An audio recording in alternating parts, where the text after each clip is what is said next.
So this comes with Windows 10 Home. What the? Like, come on, let's get rid of that Windows Home. Let's get some Windows Pro. Copy and paste my code from the description. You can also get Office 2019. Just paste my code. Woof. It's Windows Pro time. Righto, Teliodo champs. Now, I've been asked so many times to compare the Razer Blade to the XPS 15, and while I don't think they're in the same class or category, well, you got your wish here, because for content creation, a lot of people want to use the Razer for content creation. Yes, they do have that hashtag made by Blade. Yeah, music producers like them. They seem to be used in the creative sphere quite a lot. Now, they are a gaming laptop first and foremost, so go check out my gaming review if you want to know how it performs for gaming, and I've made another video about it as well, talking about it compared to the MacBook Pro and the XPS 15. But let's see how good it is for content creation. Now I'm going to compare it to the Aero as well. The Aero, which 100% would be its competitor, because they're both in the thin and premium gaming laptop sort of segment. They're not really with the MacBook Pro and XPS 15, but people want to compare it. Let's do it. So first things first, the display. If you're a creator and you want this laptop, get the OLED. I have the 240Hz model IPS. Yeah, it's fine. You'll be able to get the job done if you're a content creator. The color accuracy is okay. The contrast isn't that great, but it does have that super smooth, silky, buttery smooth 240Hz display. That's great for gaming, content creation. Just get the OLED. We know how good the OLED is. They're all using the same OLED panel, and you're getting 100% DCI-P3 with that OLED panel. When it comes to audio production, now I did actually test this with USB, and I also tested it with the audio interface. The audio interface I was easily able to get down to 32 IO, so 32 buffer size there. No problems whatsoever. And in terms of Windows laptops, I have to say it's probably the best. If you look at the DPC latency monitor, it goes into the green. Yeah, it's a little bit in the yellow, but every other Windows laptop I've used, yeah, it's mostly yellow the whole time. This is really good for audio production. Yeah, the fan, you will hear it if it decides to kick in. If you've got some plugins or VST or whatever, you're going to hear it. So it's not as quiet as, say, the XPS 15 or MacBook Pro, but that's gaming laptops. That's how they are. It's not that loud. I mean, I had a gate, it was like -30 or something like that, and I wasn't picking up any of the fan noise. So for audio production, no problem. So let's get into the benchmarks.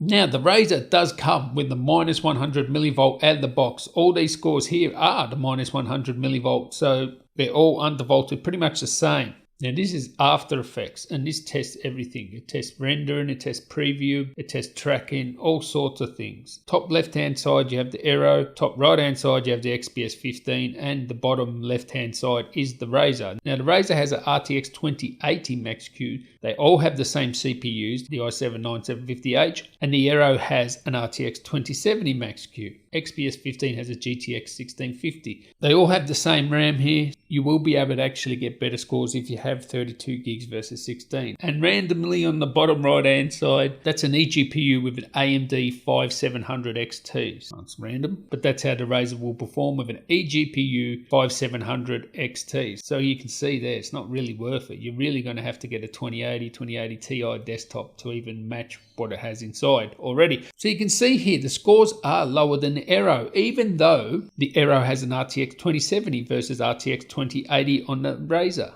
Although now After Effects does use the GPU more, especially in previews, it is still mainly, I would say, a CPU heavy sort of application. Even though the Razer has a more powerful graphics card, the score difference is basically down to CPU frequency. I mean, they both have the same CPU, but at -100, the Aero can get absolute maximum out of that CPU. It'll hit 4 gigahertz all cores all day. Whereas the Razer, the clock will back off a bit and it won't stay at that 4 gigahertz. So that's basically the difference. All right, so with Photoshop here, on the right-hand side, we'd have the Razer Blade score, and a 760 we get there, which is really good. It actually beats out the Aero and it beats out the XPS 15, Aero having 735, and the XPS 15 having 726. Now, all in all, really, there's not that much difference between them all, but the Razer is the fastest. And if you don't know, Photoshop loves AMD and it loves the Macs at the moment because, Adobe done a lot of optimizations for the Mac, and the Macs just kill it here in terms of, this Photoshop benchmark. They always sort of win, and even the 8th generation Mac. So I guess that's no surprise here, but for Photoshop, it is the fastest one out of the i7s I've used. I love these Puget System benchmarks. They're so good. And this one is the best benchmark for Premiere because it is like real projects. It is real playback. It is real rendering. It is real testing of all the different types of video codecs. You know, we've got H.264, 265, we've got ProRes, even like Canon C200 footage, it has 60 frames per second, 30 frames per second, and it tests GPU effects and CPU effects, so transitions and all that sort of stuff you do in the timeline. So it's really comprehensive benchmark. And this one comes out on top. It's both faster than the XPS 15 and the Aero. Now the Aero does have the RTX 2070, so I'd expect the Razer to be faster. It does have the RTX 2080. And with the XPS 15, that is the i9 by the way, it falls a bit short. Now where the XPS 15 falls short is when you get to GPU effects and stuff like that. Anything accelerated by GPU, the 1650 compared to RTX 2070, 2080, that's where it sort of lags behind these two laptops.